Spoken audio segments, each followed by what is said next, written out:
നമസ്കാരം. ന്യൂസ് റൗണ്ടപ്പിലേക്ക് സ്വാഗതം. ആദ്യം പ്രധാന വാർത്തകൾ.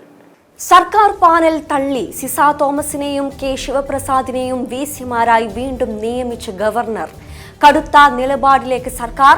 ഭരണഘടനാ പദവിയിലിരുന്ന് ചെയ്യാൻ പറ്റാത്ത കാര്യം ഗവർണർ ചെയ്യുന്നുവെന്ന് മന്ത്രി പി രാജീവ്. മലയാളി കന്യാസ്ത്രീകളുടെ അറസ്റ്റ്. ഡൽഹിയിൽ നിർണായക കൂടിക്കാഴ്ച. ഛത്തീസ്ഗഡ് മുഖ്യമന്ത്രിയെ ചർച്ചയ്ക്ക് വിളിപ്പിച്ച അമിത്ഷാ. രാജ്യവ്യാപകമായി ക്രൈസ്തവർ വേട്ടയാടപ്പെടുന്നുവെന്ന് വി ഡി സതീശൻ. കന്യാസ്ത്രീകളുടെ അറസ്റ്റ് ഭരണഘടനാ വിരുദ്ധവും മതസ്വാതന്ത്ര്യത്തിനെതിരെന്നും ആർച്ച് ബിഷപ്പ് ആൻഡ്രൂസ് താഴത്ത്. ആരോഗ്യവകുപ്പിന്റെ വാദങ്ങൾ പൊളിയുന്നു. ചികിത്സയ്ക്ക് ആവശ്യമായ ശസ്ത്രക്രിയ ഉപകരണങ്ങൾ ആവശ്യപ്പെട്ട് doctor Harris Hasan medical college സൂപ്രണ്ടിന് അയച്ച കത്ത് പുറത്ത്. സത്യം പറഞ്ഞ ഡോക്ടറെ വേട്ടയാടുന്ന നിലപാടാണ് സർക്കാരിന്റേതെന്ന് വി ഡി സതീശൻ. മുണ്ടക്കൈ ചൂരൽമല ദുരന്തം. വായ്പ എഴുതിത്തള്ളലിൽ തീരുമാനമെടുത്തിട്ടില്ലെന്ന് കേന്ദ്രം ഹൈക്കോടതിയിൽ. ദുരന്തമുണ്ടായി 1 വർഷം, ഇനിയും തീരുമാനമായില്ലേ എന്ന് കേന്ദ്രത്തിനെതിരെ ഹൈക്കോടതി. വാർത്തകൾ വിശദമായി. താൽക്കാലിക വിസി നിയമനവുമായി ഗവർണർ രാജേന്ദ്ര വിശ്വനാഥ് അർലേക്കർ മുന്നോട്ട്. KTU ഡിജിറ്റൽ വിസിമാരായി സിസ തോമസിനെയും ശിവപ്രസാദിനെയും വീണ്ടും നിയമിച്ചു. സർക്കാർ പാനൽ തള്ളിയാണ് ഗവർണറുടെ നടപടി. സുപ്രീം കോടതി ഉത്തരവിന് പിന്നാലെയാണ് ഗവർണറുടെ ഇടപെടൽ. ഉടൻ തന്നെ സ്ഥിരം വിസിമാരെ നിയമിക്കണമെന്നും അതുവരെ താൽക്കാലിക വിസിമാർക്ക് തുടരാമെന്നുമായിരുന്നു സുപ്രീം കോടതി കഴിഞ്ഞ ദിവസം ഉത്തരവിട്ടിരുന്നത്. സ്ഥിരം വിസി നിയമനത്തിന് ഗവർണർ വിജ്ഞാപനം ഇറക്കണമെന്നും കോടതി നിർദ്ദേശം നൽകിയിരുന്നു. സ്ഥിരം വിസി നിയമനത്തിന് സർക്കാരും ഗവർണറും യോജിച്ച് പ്രവർത്തിക്കണമെന്നും കോടതി പറഞ്ഞിരുന്നു. എന്നാൽ ഈ നിർദ്ദേശങ്ങൾ അവഗണിച്ചാണ് ഗവർണറുടെ പുതിയ നീക്കം. M5 news, Thiruvananthapuram. KTU digital സർവകലാശാലയിലെ താൽക്കാലിക വിസിമാരെ നിയമിച്ചുകൊണ്ടുള്ള വിജ്ഞാപനത്തിനെതിരെ സർക്കാർ. ഡിജിറ്റൽ സർവകലാശാല വിസിയായി സിസ തോമസിനെയും KTU സർവകലാശാല വിസിയായി കെ ശിവപ്രസാദിനെയും നിയമിച്ച നടപടി തിരുത്താൻ സർക്കാർ ചാൻസലറായ ഗവർണറോട് ആവശ്യപ്പെടും. ഉടൻ പുതിയ പാനൽ സമർപ്പിക്കാനുമാണ് തീരുമാനം. സർവകലാശാല നിയമത്തിലെ 12ാം വകുപ്പ് പ്രകാരമാണ് നീക്കം. അതേസമയം ഗവർണറുടെ സമവായ ചർച്ച ബഹിഷ്കരിക്കാനും ആലോചന. ചർച്ചയിലൂടെ സ്ഥിരം വിസി നിയമനത്തിനായിരുന്നു ഗവർണർ ചർച്ച വിളിച്ചത്. നാളത്തെ ചർച്ചയിൽ ഉന്നത വിദ്യാഭ്യാസ നിയമമന്ത്രിമാർ പങ്കെടുക്കാനായിരുന്നു തീരുമാനം. ഇത് പുനഃപരിശോധിക്കാനാണ് CPMന്റെ നിർദ്ദേശം. സർക്കാർ പാനൽ തള്ളിയ ഗവർണറുടെ നടപടിക്കെതിരെ പി രാജീവ്. സർക്കാരിന്റെ പാനൽ തള്ളിയതിനേക്കാൾ ഗൗരവം സുപ്രീം കോടതി വിധിയെ ധിക്കരിച്ചതെന്ന് അദ്ദേഹം പറഞ്ഞു. ഗവർണർ സുപ്രീം കോടതിയെ വെല്ലുവിളിക്കുന്നു. സർക്കാരും ഗവർണറും തമ്മിൽ ചർച്ച നടത്തണമെന്ന സുപ്രീം കോടതി വിധി അന്തസത്തയ്ക്കെതിരെന്നും ഭരണഘടനാ പദവിയിലിരുന്ന് ചെയ്യാൻ പറ്റാത്ത കാര്യം ഗവർണർ ചെയ്യുന്നുവെന്നും പി രാജീവ് തിരുവനന്തപുരത്ത് പറഞ്ഞു. അല്ല, സർക്കാരിൻ്റെ പാനൽ തള്ളി എന്ന് പറയുന്നതിനേക്കാളും സുപ്രീം കോടതി വിധിയെ, അതിൻ്റെ അന്തസത്തയെയും ചാൻസലർ പൂർണ്ണമായിട്ടും വെല്ലുവിളിച്ചിരിക്കുകയാണ്. അത് അതീവ ഗൗരവമായ കാര്യമാണ്. സുപ്രീം കോടതിയുടെ വിധി വായിച്ചാൽ നിങ്ങൾക്ക് എല്ലാവർക്കും മനസ്സിലാക്കാൻ കഴിയും. അതിനകത്ത് വളരെ കൃത്യമായി തന്നെ സുപ്രീം കോടതി വിധിയിൽ പറയുന്നുണ്ട് ഈ നിയമനം എങ്ങനെയായിരിക്കണമെന്നുള്ളത്. അതാണ് ഈ 16 പറയുന്നത്. Chancellor to issue a fresh notification appointing a particular person or allowing the particular person already occupying the office. ഒന്നുകിൽ ചാൻസലർക്ക് പുതിയൊരാളെ വയ്ക്കാം, അല്ലെങ്കിൽ നിലവിൽ തുടരുന്ന ആളെയും വയ്ക്കാം. In accordance with section 37 of the technological university act and section 1110 of the digital university act. അപ്പോൾ സുപ്രീം കോടതി വളരെ കൃത്യമായി പറഞ്ഞിരിക്കുന്നത് താൽക്കാലികമായി പുതിയൊരാളെയോ നിലവിലൊരാളെയോ വയ്ക്കാം, പക്ഷേ ഈ 2 നിയമങ്ങൾക്കകത്ത വകുപ്പുകൾക്കനുസരിച്ചായിരിക്കണം. ഛത്തീസ്ഗഡിൽ അറസ്റ്റിലായ മലയാളി കന്യാസ്ത്രീകളുടെ ജാമ്യത്തിൽ നീക്കം നടക്കുന്നതിനിടെ ഡൽഹിയിൽ നിർണായക കൂടിക്കാഴ്ച. ഛത്തീസ്ഗഡ് മുഖ്യമന്ത്രിയെ പാർലമെന്റിലേക്ക് വിളിപ്പിച്ച് അമിത്ഷാ ചർച്ച നടത്തി. BJP സംസ്ഥാന അധ്യക്ഷൻ രാജീവ് ചന്ദ്രശേഖറെയും ഡൽഹിക്ക് വിളിപ്പിച്ചു. പ്രതിപക്ഷത്തിന്റെ വലിയ ബഹളത്തിനിടെ കന്യാസ്ത്രീകളുടെ അറസ്റ്റിൽ ചർച്ച ആവശ്യപ്പെട്ടുള്ള നോട്ടീസുകൾ പാർലമെന്റിന്റെ ഇരുസഭകളും ഇന്നും തള്ളി. കന്യാസ്ത്രീകൾക്ക് ജാമ്യം കിട്ടാനുള്ള എല്ലാ ഇടപെടലുകളും നടത്തിയെന്ന് വ്യക്തമാക്കിയതിന് പിന്നാലെയാണ് ഛത്തീസ്ഗഡ് മുഖ്യമന്ത്രി വിഷ്ണുദേവ് സായിയെ പാർലമെന്റിലേക്ക് വിളിപ്പിച്ച് അമിത്ഷാ കണ്ടത്. അമിത്ഷായുടെ ഓഫീസിലായിരുന്നു കൂടിക്കാഴ്ച. അതേസമയം NIA കോടതിയിൽ സമർപ്പിച്ച ജാമ്യാപേക്ഷയിൽ സർക്കാർ സ്വീകരിച്ച നിലപാടും ചർച്ചയായി. ഇന്നലെ MP-മാരെ കണ്ടതും സഭാ നേതൃത്വത്തിനടക്കം നൽകിയ ഉറപ്പും കൂടിക്കാഴ്ചയിൽ അമിത്ഷാ ധരിപ്പിച്ചു. കേന്ദ്ര നിർദ്ദേശം പാലിച്ചാകും നടപടികളെന്ന് മുഖ്യമന്ത്രിയും വ്യക്തമാക്കിയെന്നാണ് വിവരം. ഛത്തീസ്ഗഡിൽ നടന്ന സംഭവ വികാസങ്ങളിലെ കടുത്ത അതൃപ്തി മുഖ്യമന്ത്രി അമിത്ഷാ ധരിപ്പിച്ചതാണ്. കോടതിക്ക് പുറത്തെ ബജ്രംഗ് ദളിന്റെ പ്രകടനത്തിലേതടക്കം കടുത്ത പ്രതിഷേധം പ്രധാനമന്ത്രിയും അറിയിച്ചിരുന്നു. നിയമം നിയമത്തിന്റെ വഴിക്ക് പോകുമെന്നായിരുന്നു മുഖ്യമന്ത്രിയുടെ പ്രതികരണം. News desk M5 news. ഛത്തീസ്ഗഡിൽ അറസ്റ്റിലായ മലയാളികളായ കന്യാസ്ത്രീകൾ നിരപരാധികളാണെന്ന് ആവർത്തിച്ച് കന്യാസ്ത്രീകൾക്കൊപ്പമുണ്ടായ പെൺകുട്ടികൾ ആരും നിർബന്ധിച്ചില്ലെന്നും ഇറങ്ങിത്തിരിച്ചത് സ്വന്തം ഇഷ്ടപ്രകാരമാണെന്നും പെൺകുട്ടികൾ പറഞ്ഞു. പോലീസ് പറയുന്നത് വ്യാജമാണ്, അകാരണമായി ആക്രമിച്ചെന്നും പെൺകുട്ടികൾ പറയുന്നു. ദേശീയ മാധ്യമത്തിന് നൽകിയ അഭിമുഖത്തിലാണ് പെൺകുട്ടികൾ ഇക്കാര്യം വ്യക്തമാക്കിയത്. 5 വർഷമായി ക്രിസ്തുമതത്തിൽ വിശ്വസിക്കുകയാണ്. ബജ്രംഗ് ദൾ പ്രവർത്തകർ കന്യാസ്ത്രീകൾക്കെതിരെ മൊഴി കൊടുക്കാൻ നിർബന്ധിച്ചു. റെയിൽവേ സ്റ്റേഷനിൽ വെച്ച് ആക്രമിച്ചു. കന്യാസ്ത്രീകൾക്ക് നീതി ലഭിക്കണം. ജോലിക്ക് വേണ്ടിയാണ് മാതാപിതാക്കളുടെ സമ്മതത്തോടെ പോയത്. പോലീസ് ഞങ്ങൾ പറഞ്ഞത് കേൾക്കാതെയാണ് കേസിൽ മതപരിവർത്തനം ഉൾപ്പെടുത്തിയത്. ഛത്തീസ്ഗഡ് പോലീസിനെതിരെയും ഗുരുതര ആരോപണമാണ് ആദിവാസി പെൺകുട്ടി ഉന്നയിച്ചത്. പോലീസ് മൊഴിയിൽ പറയാത്ത കാര്യങ്ങൾ രേഖപ്പെടുത്തിയെന്നും പെൺകുട്ടി പറഞ്ഞു. അതേസമയം കന്യാസ്ത്രീകളുടെ ജാമ്യത്തിന് വിചാരണ കോടതിയെ വീണ്ടും സമീപിക്കാൻ കേന്ദ്ര ആഭ്യന്തരമന്ത്രി അമിത്ഷാ നിർദ്ദേശിച്ചു. ജാമ്യാപേക്ഷയെ ഛത്തീസ്ഗഡ് സർക്കാർ എതിർക്കില്ലെന്ന് അമിത്ഷാ ഉറപ്പു നൽകി. NIA കോടതിക്ക് വിട്ട സെഷൻസ് കോടതി നടപടി തെറ്റാണെന്ന് ആഭ്യന്തരമന്ത്രി കേരള MP-മാരോട് പറഞ്ഞു. സെഷൻസ് ഉത്തരവിനെതിരെ ഛത്തീസ്ഗഡ് സർക്കാർ ഹൈക്കോടതിയെ സമീപിക്കും. വിചാരണ കോടതിയിൽ നിന്ന് ഇന്നോ നാളെയോ ജാമ്യം ലഭിക്കുമെന്നും അമിത്ഷാ സൂചിപ്പിച്ചു. M5 news, Delhi. രാജ്യവ്യാപകമായി ക്രൈസ്തവർ വേട്ടയാടപ്പെടുന്നുവെന്ന് VD സതീശൻ. ആട്ടിൻ തോലിട്ട ചെന്നായ്ക്കളാണ് കേക്കുമായി വന്നതെന്ന് അന്നേ താൻ പറഞ്ഞതാണെന്നും ബിഷപ്പുമാർക്ക് ഇപ്പോൾ നല്ല ബോധ്യമുണ്ടെന്നും അദ്ദേഹം കൂട്ടിച്ചേർത്തു. ഇപ്പം എല്ലാവർക്കും മനസ്സിലായല്ലോ, കഴിഞ്ഞ ക്രിസ്മസിനല്ല, 2024 ക്രിസ്മസിനല്ല, 2023 ക്രിസ്മസ് കാലത്ത് ഞാനൊരു സ്റ്റേറ്റ്മെൻറ്റ് നടത്തിയായിരുന്നു. ഞങ്ങൾ ഇതുപോലെ പത്രസമ്മേളനം നടത്തി. ആട്ടിൻ തോലിട്ട ചെന്നായികളാണ് ക്രിസ്മസ് കാലത്ത് കേക്കുമായി അരമനയിലെത്തുന്നതെന്ന് പറഞ്ഞല്ലോ.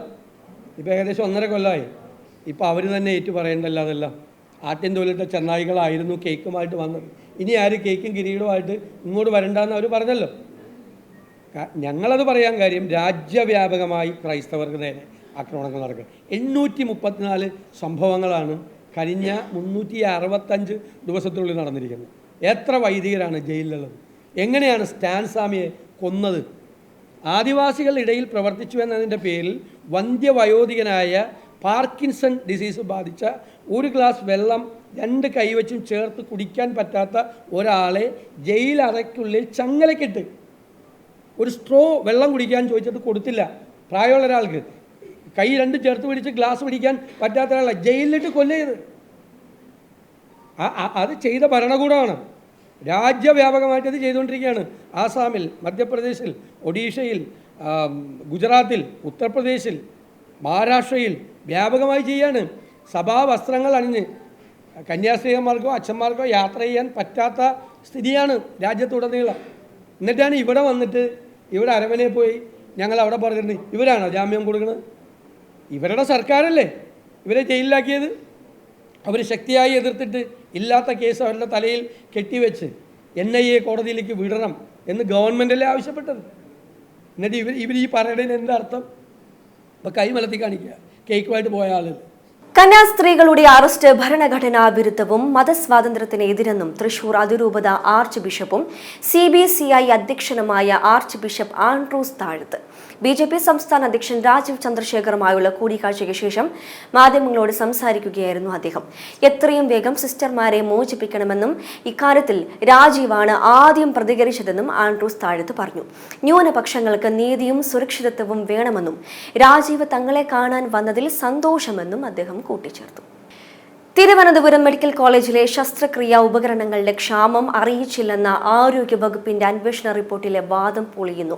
ചികിത്സാ ഉപകരണങ്ങൾ ലഭ്യമല്ലെന്ന വിവരം പുറത്തറിയിച്ചതിന് നടപടി നേരിടുന്ന യൂറോളജി വിഭാഗം മേധാവി doctor Haris Chirakkal medical college സൂപ്രണ്ടിനും ആശുപത്രി വികസന സമിതിക്കും സെക്രട്ടറിക്കും നൽകിയ കത്തുകളാണ് പുറത്തുവന്നത്.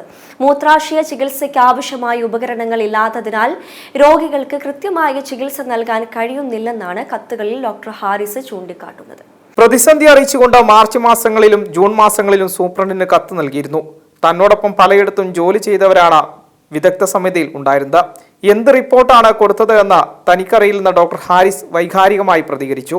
ആശുപത്രികളിലെ സാമ്പത്തിക പ്രതിസന്ധി ഒരു പൗരന്റെ ജീവിതത്തെ ബാധിക്കാൻ പാടില്ല.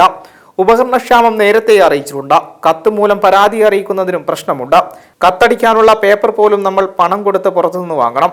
പറയാൻ നാണക്കേടുണ്ട്. ഓഫീസിൽ പ്രിന്റിംഗ് മെഷീൻ പോലുമില്ലെന്നും അദ്ദേഹം പറഞ്ഞു.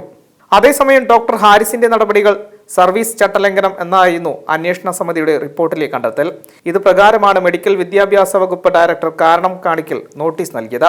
7 ദിവസത്തിനകം മറുപടി നൽകണം. സർക്കാർ സർവീസ് ചട്ടങ്ങൾ ഉൾപ്പെടുന്ന വകുപ്പുകൾ ഡോക്ടർ ലംഘിച്ചുവെന്ന് കാരണം കാണിക്കൽ നോട്ടീസിൽ പറയുന്നു. News desk M5 news. Thiruvananthapuram medical കോളേജിലെ ചികിത്സാ പ്രതിസന്ധി വെളിപ്പെടുത്തിയ യൂറോളജി വിഭാഗത്തിലെ ഡോക്ടർ ഹാരിസിന് കാരണം കാണിക്കൽ നോട്ടീസ് അയച്ച സംഭവത്തിൽ പ്രതികരണവുമായി ആരോഗ്യമന്ത്രി വീണ ജോർജ്. ഡോക്ടർ ഹാരിസിന് കാരണം കാണിക്കൽ നോട്ടീസ് നൽകിയത് സ്വാഭാവിക നടപടിയാണെന്നാണ് മന്ത്രി വീണ ജോർജ് പറഞ്ഞത്. അച്ചടക്ക ലംഘനം ഉണ്ടായിട്ടുണ്ടെന്നും അന്വേഷണ റിപ്പോർട്ടിൽ ഏറെ ശുപാർശകളുണ്ടെന്നും മന്ത്രി പറഞ്ഞു. ഇന്നലെയാണ് ഡോക്ടർക്ക് കാരണം കാണിക്കൽ നോട്ടീസ് ലഭിച്ചത്. ഡോക്ടർ ഹാരിസിനെ വെട്ടിലാക്കുന്ന സർക്കാർ ആരോപണത്തിൽ ആരോഗ്യ വകുപ്പിനെതിരെ പ്രതിപക്ഷ നേതാവ് VD സതീശൻ സത്യം പറഞ്ഞ ഡോക്ടറെ വേട്ടയാടുന്ന നിലപാടാണ് സർക്കാരിൻ്റെതെന്ന് VD സതീശൻ പറഞ്ഞു. സർക്കാർ ഡോക്ടറെ പീഡിപ്പിക്കുകയാണ്. അദ്ദേഹത്തെ കുറ്റക്കാരൻ ആക്കാനാണ് ശ്രമം. സർക്കാരിന്റെ നിലപാടില്ലായ്മയാണ് ഇതിലൂടെ വ്യക്തമാകുന്നത്. വൃത്തികേടിന് ആരോഗ്യമന്ത്രി കൂട്ടു നിൽക്കരുതെന്നും VD സതീശൻ പറഞ്ഞു. ഡോക്ടർക്കെതിരെ നടപടിയെടുത്താൽ പ്രതിപക്ഷം ശക്തമായി പ്രതികരിക്കുമെന്നും അദ്ദേഹം കൂട്ടിച്ചേർത്തു. ആരോഗ്യ വകുപ്പിൻ്റെ ഭാഗത്തു നിന്നും മന്ത്രിയുടെ ഭാഗത്തു നിന്നും പറഞ്ഞ വാക്കിന് ഒരു വിലയുമില്ലാത്ത രീതിയിലുള്ള സമീപനമാണ് ചെയ്യുന്നത്.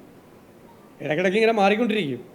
എപ്പോഴും നിലപാടിനെ കുറിച്ച് സംസാരിക്കുന്ന ആരോഗ്യമന്ത്രി ആദ്യം എടുത്ത നിലപാട് ഡോക്ടർ ഹാരിസിനെതിരായിട്ടായിരുന്നു. പിന്നെ 2 ദിവസം കഴിഞ്ഞപ്പോൾ അന്തരീക്ഷം മാറുന്നു എന്ന് കണ്ടു കഴിഞ്ഞപ്പോൾ നേരെ നിലപാട് മാറ്റി ഡോക്ടർ ഹാരിസിനെ ചേർത്ത് പിടിക്കും എന്നാണ് പറഞ്ഞത്. അപ്പോൾ ചേർത്ത് പിടിക്കുന്നതാണ് ഇപ്പോൾ കണ്ടത്. അദ്ദേഹത്തിന് മെമ്മോ അയച്ചിരിക്കുകയാണ്.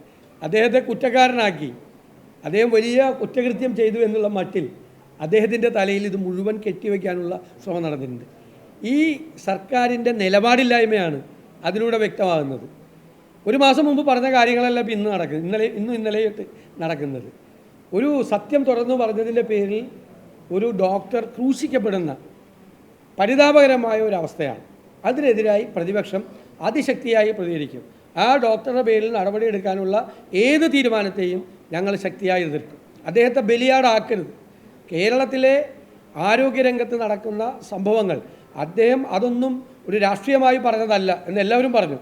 അദ്ദേഹത്തിൻ്റെ ഡിപ്പാർട്ട്മെൻറ്റിലുണ്ടായ അനുഭവങ്ങൾ, അദ്ദേഹത്തിന് ഓപ്പറേഷൻ പോലും ചെയ്യാൻ പറ്റാത്ത ഒരു സാഹചര്യം അദ്ദേഹം പൊട്ടിത്തെറിച്ച് പറഞ്ഞതാണ്.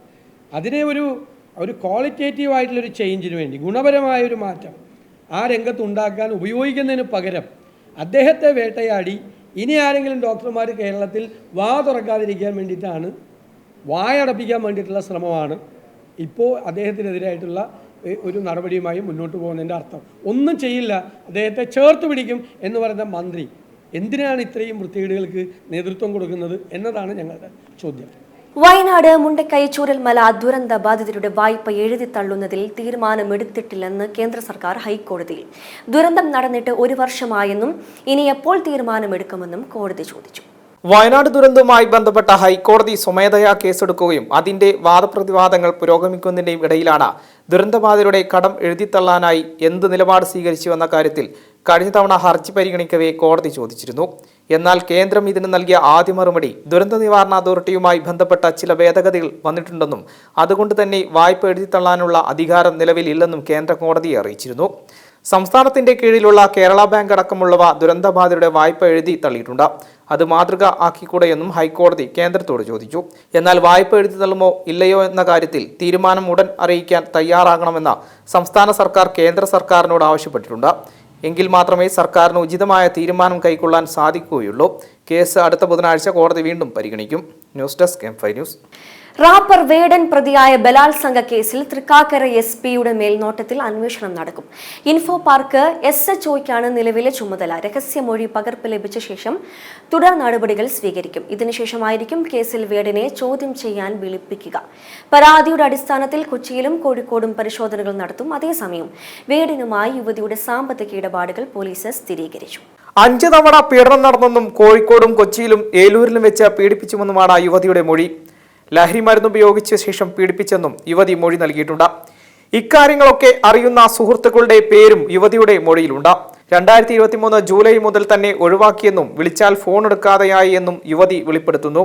പിന്മാറ്റം മാനസികമായി തകർത്ത ഡിപ്രഷനിലേക്ക് എത്തിപ്പെട്ടു. പലപ്പോഴായി 31,000 രൂപ വേടന് കൈമാറിയിട്ടുണ്ടെന്നും യുവതി വ്യക്തമാക്കി. ഇവയുടെ അക്കൗണ്ട് ജിപേ വിവരങ്ങളും യുവതി ഹാജരാക്കിയിട്ടുണ്ട്. ജാമ്യമില്ലാ വകുപ്പ് ചുമത്തിയാണ് വേടനെതിരെ പോലീസ് കേസെടുത്തിരിക്കുന്നത്. M5 news, Kochi. സ്കൂളുകളിലെ 2 മാസത്തെ അവധിക്കാലം മാറ്റുന്നത് സംബന്ധിച്ച ചർച്ചയ്ക്ക് തുടക്കം കുറിച്ചത് വ്യക്തിപരമായ തീരുമാനമാണെന്ന് വിദ്യാഭ്യാസ മന്ത്രി വി ശിവൻകുട്ടി. ഔദ്യോഗിക തീരുമാനമല്ല. നിലവിൽ ഉയരുന്ന നെഗറ്റീവ് അഭിപ്രായങ്ങൾ ഉൾപ്പെടെ കേട്ടതിനു ശേഷം നടപ്പാക്കാമെങ്കിൽ അങ്ങനെ ചെയ്യും, അല്ലെങ്കിൽ വേണ്ടെന്ന് വയ്ക്കും.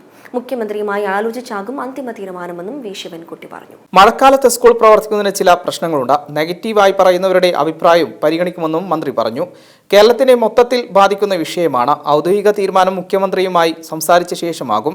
വേനലിനേക്കാൾ കെടുതികളാണ് മഴക്കാലത്ത് റിപ്പോർട്ട് ചെയ്യുന്നതെന്നും വി ശിവൻകുട്ടി പറഞ്ഞു.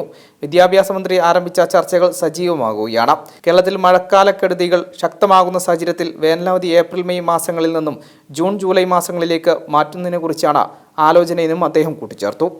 M5 news, Thiruvananthapuram.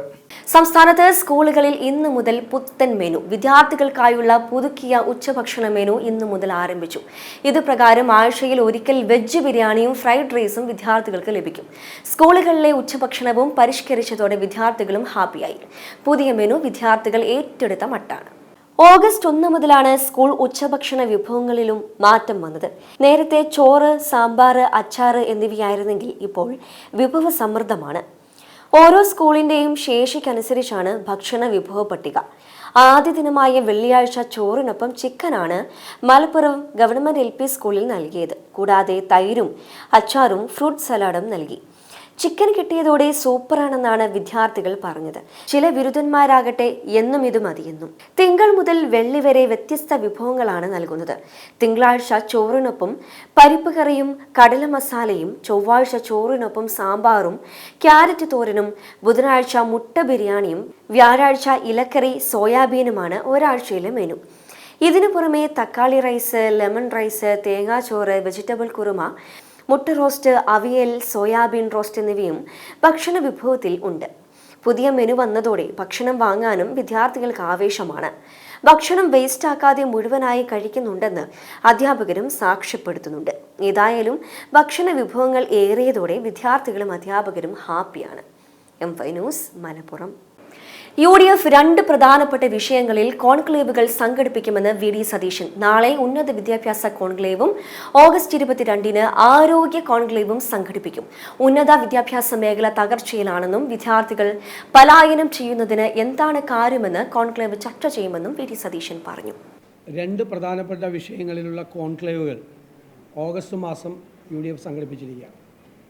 ഒന്ന്, നാളെ ഓഗസ്റ്റ് 2-ാം തീയതി തിരുവനന്തപുരത്ത് വെച്ച് ഹയർ എഡ്യൂക്കേഷൻ കോൺക്ലേവ് സംഘടിപ്പിച്ചിരിക്കുക. രണ്ടാമത്തേത് UDF തന്നെ നിയോഗിച്ച ഹെൽത്ത് കമ്മീഷൻ്റെ നേതൃത്വത്തിൽ ഹെൽത്ത് കോൺക്ലേവ് ഓഗസ്റ്റ് 22-ാം തീയതി തിരുവനന്തപുരത്ത് നടക്കും. നാളെ നടക്കുന്ന ഉന്നത വിദ്യാഭ്യാസ കോൺക്ലേവിൽ വിദ്യാഭ്യാസ വിചക്ഷണന്മാരും അക്കാഡമിക് രംഗത്തെ പ്രമുഖരും ഉൾപ്പെടെയുള്ള പ്രധാനപ്പെട്ട വ്യക്തികൾ, മുൻ വൈസ് ചാൻസലർമാരുൾപ്പെടെയുള്ള പ്രധാനപ്പെട്ട വ്യക്തികൾ പങ്കെടുക്കും. ഈ കേരളത്തിലെ ഉന്നത വിദ്യാഭ്യാസ രംഗം തകർച്ചയെ നേരിടുന്ന ഒരു കാലഘട്ടത്തിൽ ആ തകർച്ചയ്ക്ക് കാരണമായ വിഷയങ്ങളെക്കുറിച്ചുള്ള ഗൗരവതരമായ ചർച്ചയാണ് നടത്തുന്നത്. ഒന്ന്, കേരളത്തിൽ നിന്നും പ്രത്യേകിച്ച് യൂറോപ്യൻ രാജ്യങ്ങളിലേക്കുള്ള വിദ്യാർത്ഥികളുടെ പലായനം, ആ പലായനത്തിൻ്റെ കാരണങ്ങൾ, വലിയ വൻതോതിലുള്ള പലായനം നടക്കുകയാണ്. മാത്രമല്ല, നമ്മുടെ പ്രധാനപ്പെട്ട കോഴ്സുകളിൽ കുട്ടികൾ പഠിക്കാനില്ല. പല ഗവൺമെൻറ് കോളേജുകളിലും എയ്ഡഡ് കോളേജുകളിലും ഇല്ല. പല എഞ്ചിനീയറിംഗ് കോളേജുകളും പൂട്ടിപ്പോകുന്നൊരവസ്ഥ സംസ്ഥാനത്തുണ്ടായിരിക്കുന്നു. ഈ വിദ്യാർത്ഥികളിലെ വലിയൊരു വിഭാഗം വിദേശ രാജ്യങ്ങളിലേക്കുള്ള പഠനത്തിന് പോവുകയാണ്. ആ പലായനത്തിന് ഉള്ള കാരണം എന്താണ് എന്ന് അന്വേഷിക്കുകയും അത് പരിഹരിക്കാൻ ഉള്ള മാർഗങ്ങൾ തേടുകയും ചെയ്യുന്നത് ഒരു പ്രധാനപ്പെട്ട വിഷയമാണ്. അക്കാഡമിക് രംഗത്ത് കരിക്കുലം ചേഞ്ച്, ആ മാറ്റത്തിന് വേണ്ടിയിട്ടുള്ള പുതിയ കാലം മാറിക്കൊണ്ടിരിക്കുകയാണ്. തൊഴിലിൻ്റെ സ്വഭാവം തന്നെ മാറിക്കൊണ്ടിരിക്കുകയാണ്. പഴയ കാലങ്ങളിൽ 10-25 വർഷം കൂടുമ്പോഴാണ് തൊഴിലിൻ്റെ സ്വഭാവം മാറുന്നത്, നേച്ചർ ഓഫ് ജോബ്. ഇപ്പോൾ അതല്ല, വളരെ വേഗത്തിൽ തൊഴിലിൻ്റെ സ്വഭാവം മാറിക്കൊണ്ടിരിക്കുകയാണ്. ആ തൊഴിലിൻ്റെ സ്വഭാവം മാറുന്നതനുസരിച്ചുള്ള കോഴ്സുകൾ, അതിൽ കരിക്കുലത്തിൽ ആവശ്യമായ മാറ്റങ്ങൾ വരുത്തി ലോകത്തുണ്ടായിക്കൊണ്ടിരിക്കുന്ന മാറ്റങ്ങൾക്ക് അനുസൃതമായിട്ടുള്ള അക്കാഡമിക് കോഴ്സുകൾ എങ്ങനെയാണ് ആരംഭിക്കേണ്ടത്, അതിനെക്കുറിച്ച് എങ്ങനെയാണ് ഗൗരവമായിട്ട് ചർച്ച ചെയ്യേണ്ടത്? ദിയ കൃഷ്ണ കേസിൽ സ്ഥാപനത്തിലെ മുൻ ജീവനക്കാർ കീഴടങ്ങി. സ്ഥാപനത്തിലെ മുൻ ജീവനക്കാരായ വിനീത, രാധു എന്നിവർ ജില്ലാ ക്രൈംബ്രാഞ്ച് ഓഫീസിലാണ് കീഴടങ്ങിയത്. കഴിഞ്ഞ ദിവസം ഹൈക്കോടതി പ്രതികളുടെ ജാമ്യാപേക്ഷ തള്ളിയിരുന്നു. ദിയയുടെ സ്ഥാപനത്തിൽ നിന്നും 69 ലക്ഷം രൂപ ജീവനക്കാരികൾ തട്ടിയെടുത്തെന്നാണ് കേസ്. ദിയയുടെ വിവാഹത്തിന് ശേഷം കടയിലെ കാര്യങ്ങൾ നോക്കി നടത്തിയിരുന്നത് ജീവനക്കാരികളാണ്. സാധനങ്ങൾ വാങ്ങുന്നവരിൽ നിന്നും പണം ജീവനക്കാരികളുടെ QR കോഡ് ഉപയോഗിച്ചാണ് സ്വീകരിച്ചിരുന്നതെന്നായിരുന്നു പരാതി. 3 ജീവനക്കാരികൾക്കെതിരെയായിരുന്നു ദിയയുടെ പരാതി. 2 പേരാണ് കോടതിയെ സമീപിച്ചിരുന്നത്. കേസിൽ ജീവനക്കാരെ വിശദമായി ചോദ്യം ചെയ്യേണ്ടതുണ്ടെന്ന് പോലീസ് കോടതിയെ അറിയിച്ചിരുന്നു. ജീവനക്കാരികൾ QR കോഡ് ഉപയോഗിച്ച് പണം തട്ടിയെടുത്തുവെന്നാണ് കൃഷ്ണകുമാറിന്റെ പരാതി. ദിയയുടെ കടയിൽ നിന്നും ജീവനക്കാരികൾ പണം തട്ടിയെടുത്തതിന് തെളിവുണ്ടെന്ന് പോലീസ് കോടതിയെ അറിയിച്ചിരുന്നു. ഇത് ശരിവെക്കുന്നതാണ് 3 ജീവനക്കാരികളുടെയും ബാങ്ക് രേഖകൾ. M5 news, Thiruvananthapuram. യമനിൽ തടവിൽ കഴിയുന്ന മലയാളി നഴ്സ് നിമിഷപ്രിയയുടെ വധശിക്ഷ റദ്ദാക്കാൻ ധാരണയായെന്ന വാർത്തയിൽ പ്രതികരണവുമായി കൊല്ലപ്പെട്ട യമൻ പൗരൻ തലാൽ അബ്ദുൾ മഹ്ദിയുടെ സഹോദരൻ അബ്ദുൾ ഫത്താഹ് മഹ്ദി വധശിക്ഷ നീട്ടിവെച്ചു എന്നതിനർത്ഥം വിധി റദ്ദാക്കിയെന്നല്ലെന്ന് സഹോദരൻ ഫേസ്ബുക്കിൽ പങ്കുവച്ച കുറിപ്പിൽ പറയുന്നു. ശിക്ഷ നടപ്പാക്കുന്നത് നീട്ടിവെക്കുന്നത് അസാധാരണമോ അത്ഭുതമുണ്ടാക്കുന്നതോ ആയ സംഭവമല്ലെന്നും സമാനമായ പല കേസുകളിലും സംഭവിക്കുന്നത് പോലെ സ്വാഭാവിക നടപടിയാണെന്നും അബ്ദുൾ ഫത്താഹ് മഹ്ദി പറഞ്ഞു. നിയമങ്ങളെക്കുറിച്ച് ധാരണയുള്ളവർക്ക് ഇക്കാര്യം മനസ്സിലാകുമെന്നും ഒരു നിശ്ചിത സമയത്തേക്ക് ശിക്ഷ മാറ്റിവെക്കാൻ അറ്റോർണി ജനറലിന് അധികാരമുണ്ടെന്നും സത്യം പരാജയപ്പെടില്ല, പുതിയ വധശിക്ഷാ തീയതി എത്രയും വേഗം നിശ്ചയിക്കുമെന്നും ഫത്താഹ് കൂട്ടിച്ചേർത്തു. News desk M5 news. തട്ടിപ്പ് കേന്ദ്രത്തിന്റെ ഓഫീസായി പ്രവർത്തിച്ച മലപ്പുറം ജില്ലാ പഞ്ചായത്തിലേക്ക് ഡിവൈഎഫ്ഐ ജില്ലാ കമ്മിറ്റി നടത്തിയ പ്രതിഷേധ മാർച്ചിൽ സംഘർഷം. പ്രവർത്തകർക്ക് നേരെ പോലീസ് ജലപീരങ്കി പ്രയോഗിച്ചു. രാവിലെ 11:30 ഡിവൈഎഫ്ഐ യൂത്ത് സെന്ററിൽ നിന്നും ആരംഭിച്ച മാർച്ച് കളക്ടറേറ്റ് കവാടത്തിലെത്തിയതോടെ പ്രവർത്തകർ പോലീസ് ബാരിക്കേഡ് മറികടന്ന് അകത്തേക്ക് കയറാൻ ശ്രമിച്ചതാണ് സംഘർഷത്തിനിടയാക്കിയത്. ഇതേ തുടർന്ന് പോലീസ് പ്രവർത്തകർക്ക് നേരെ ജലപീരങ്കി പ്രയോഗിച്ചു. സ്വകാര്യ ബസ്സിൽ വെച്ച് വിദ്യാർത്ഥിനിയെ ലൈംഗിക അതിക്രമം നടത്തിയ പ്രതി വളാഞ്ചേരി പോലീസിന്റെ പിടിയിൽ.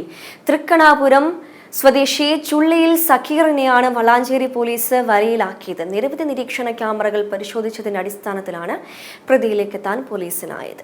കഴിഞ്ഞ ദിവസമാണ് കേസിനാസ്പദമായ സംഭവം നടന്നത്.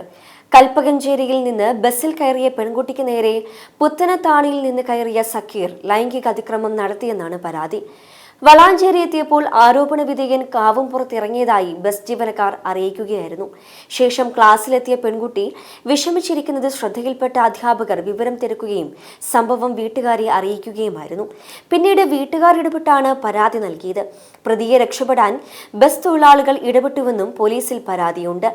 അതേസമയം ബസ്സിൽ വെച്ച് പരാതി ഉള്ളതായി പെൺകുട്ടി പറഞ്ഞില്ലെന്നും അതുകൊണ്ടാണ് കേസുമായി മുന്നോട്ട് പോകാതിരുന്നതെന്നുമാണ് ബസ് ജീവനക്കാരുടെ വാദം. സംഭവത്തിൽ സ്വകാര്യ ബസ് ജീവനക്കാർക്കെതിരെ വളാഞ്ചേരി പോലീസ് കേസെടുത്തിരുന്നു.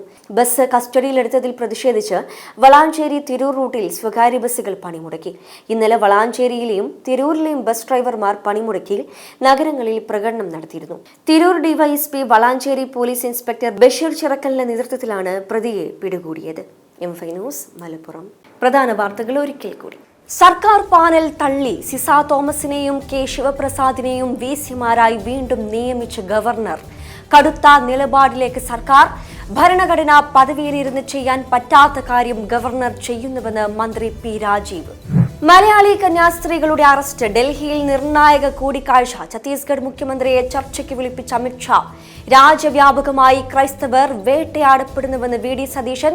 കന്യാസ്ത്രീകളുടെ അറസ്റ്റ് ഭരണഘടനാ വിരുദ്ധവും മതസ്വാതന്ത്ര്യത്തിനെതിരെന്നും ആർച്ച് ബിഷപ്പ് ആൻഡ്രൂസ് താഴത്ത്. ആരോഗ്യവകുപ്പിന്റെ വാദങ്ങൾ പൊളിയുന്നു. ചികിത്സയ്ക്കാവശ്യമായ ശസ്ത്രക്രിയ ഉപകരണങ്ങൾ ആവശ്യപ്പെട്ട് doctor Harris Hasan medical college സൂപ്രണ്ടിന് അയച്ച കത്ത് പുറത്ത്. സത്യം പറഞ്ഞ ഡോക്ടറെ വേട്ടയാടുന്ന നിലപാടാണ് സർക്കാരിന്റേതെന്ന് VD സതീശൻ. മുണ്ടക്കൈ ചൂരൽമല ദുരന്തം. വായ്പ എഴുതിത്തള്ളലിൽ തീരുമാനമെടുത്തിട്ടില്ലെന്ന് കേന്ദ്രം ഹൈക്കോടതിയിൽ. ദുരന്തമുണ്ടായി 1 വർഷം, ഇനിയും തീരുമാനമായില്ലേ എന്ന് കേന്ദ്രത്തിനെതിരെ ഹൈക്കോടതി. ഇതോടെ ന്യൂസ് റൗണ്ട് പൂർണ്ണമാകുന്നു. നമസ്കാരം.